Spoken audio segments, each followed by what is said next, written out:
When I was a young man, growing up in New York City, I refused to pledge allegiance to the flag. Of course, I was sent to the principal's office, and he asked me, "Why don't you want to pledge allegiance? Everybody does." I said, "Everybody once believed the earth was flat, but that doesn't make it so." I explained that America owed everything it has to other cultures and other nations, and that I would rather pledge allegiance to the earth and everyone on it. Needless to say, it wasn't long before I left school entirely, and I set up a lab in my bedroom. There I began to learn about science and nature.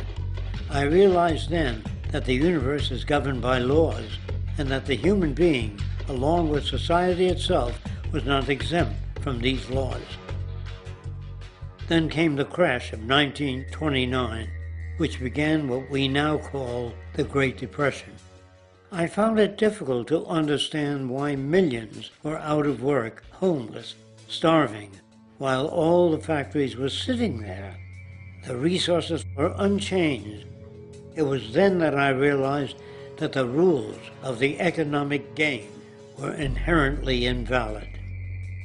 Shortly after came World War II, where various nations took turns systematically destroying each other. I later calculated that all the destruction and wasted resources spent on that war could have easily provided for every human need on the planet.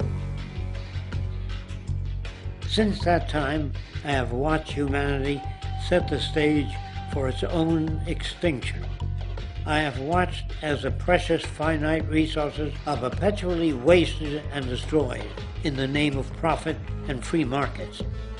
I have watched the social values of society be reduced into a base artificiality of materialism and mindless consumption.